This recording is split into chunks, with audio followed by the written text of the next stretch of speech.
promotion. In this day and age of technology, news and media have many advantages, but they also have certain drawbacks. Among them is scammers and phishers target customers by giving fake discounts for big companies like Microsoft and beauty brands. Customer will click a link and give their personal information to claim the coupon. And next, scammers and phishers will steal people's identities through phishing to obtain personal information, including usernames, passwords, and also bank information. They will cause the community to lose money through fraudulent transactions or by disclosing key financial information to attackers. Next, phishing links delivered in emails, which when clicked lead to more security vulnerabilities. There are many reported cases of this problem. Among them is AOL, with the first occurring in early 1994, when AOL, a malicious program created by a Pennsylvania teenager, attempted to hack into an American online account. In 2007, the Swedish bank Nordea lost over 7 million kronor when phishers sent bogus emails to bank customers, leading them to install the Hexdoor Trojan masquerading as anti-spam software. And the last one, these e-commerce scams are false online shopping offers that feature sellers selling counterfeit items on their purchase platforms or through social media platforms. In most cases, most sellers disappear without a trace as soon as they receive payment from their customer or victims. For recommended solution is the solution that we solve the problem is multi-factor authentication, is MFA. This area possibly meet the recommended solution, which is to avoid falling track into the fake coupon and phishing scam. Then next is we can verify that the offer list and coupon effectively minimize and the risk of the falling into the trap is we can reduce. For the next is we can verify the source and always verify the legit of the link and the coupons. For the next is check the official website of the social media and the company supposedly that offering the coupon and the links. The next is we also to visit the official website and the company that supposedly offer the coupon. So next I will describe about the concept, which is a multi-factor application, or we can say MFA. So in MFA, there will be combined two or more authentication methods, which is I can give an example in bank industry. So in bank industry, when you want to do online banking, there will be two or more authentication, like you key in the password and some security questions like the picture that you choose, and then after you log in online banking, you want to see a transaction or you want to transfer, there is another you have to key in the password. So that's we call it combined two or more authentication methods. And second is mostly software, networks, database, and computer hardware frequently controlled by MFA, which is multi-factor authentication. And there is a two type of MFA, which is knowledge factor and possession factor. Knowledge factor is a end user to require like password, PIN or OTP. So mostly in situation like when you want to use debit card or credit card with multiple outlets. And position factor is in order to access the network computing equipment, it requires disclosing the user position details like SMS and badge and tokens are example of frequently used position factor for authentication. Next is analysis of concept.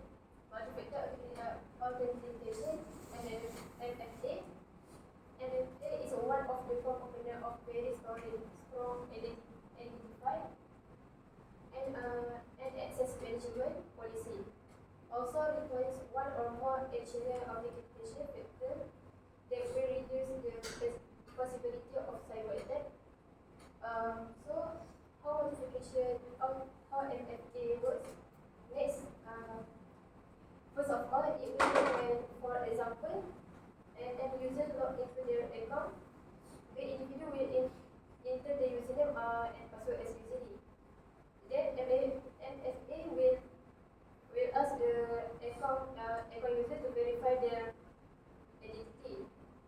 This is to see if this user is genuine. Usually, it will put several options ways to verify the identity.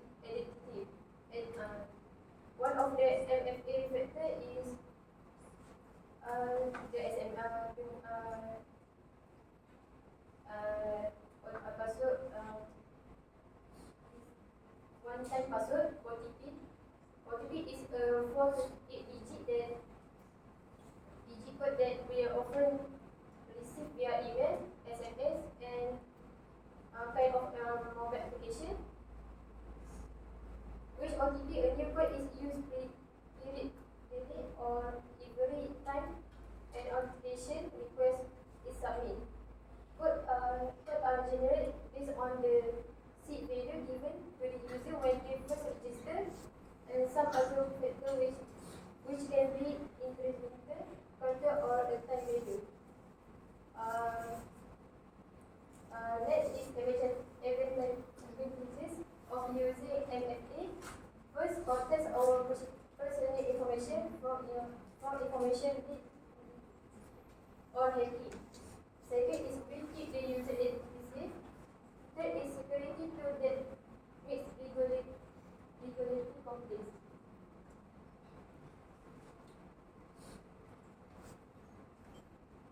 So here this time you have question to ask.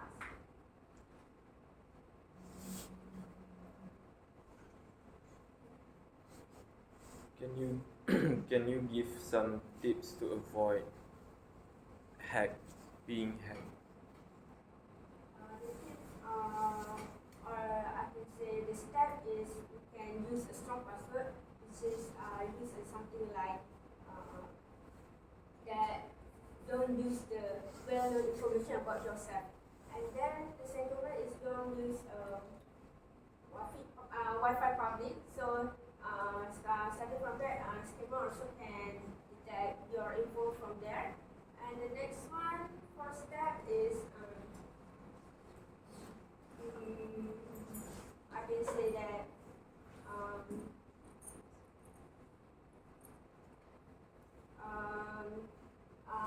like we present before, which is use a multi-factor application, and there's also something that we can use for our safety.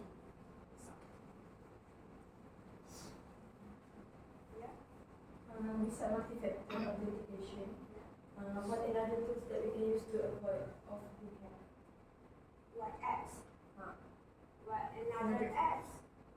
Besides which is MFA, we can use Whoscaller and also Truecaller. I think everyone will use this kind of apps. This app also offers service of identification service, which is we can detect a person or scammer starting from there. If you will not with this app, I think you probably sure if you want to call, they will pop up your their name and also what kind of the place from there. And it same goes to Truecaller and Whoscaller. Do we have any examples of scammers or scam in our country? Yes, I do. I can say that my lecturer also got scammed a few days ago. I think it's not a few days, a mid-month.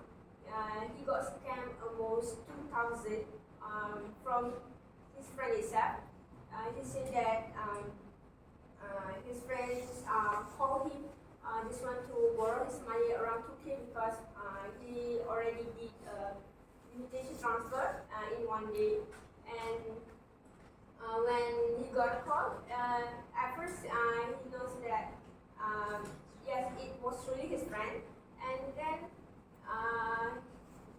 he like my lecturer don't think a long time, so he just transferred it to his friend. But he doesn't know at first it was the scammers, so he just transferred for his friend. But in the end, after he want to got a confirmation from his friend said that yeah, he got scammed. It's not a scam.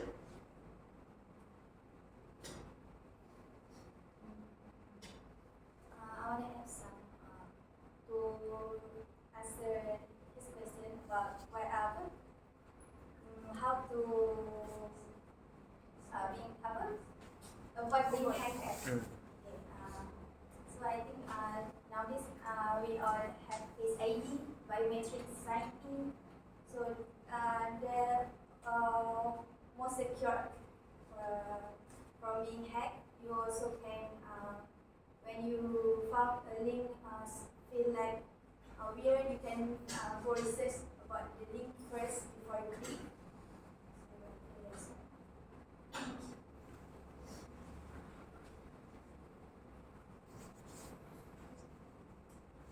Thank you. That's all this is.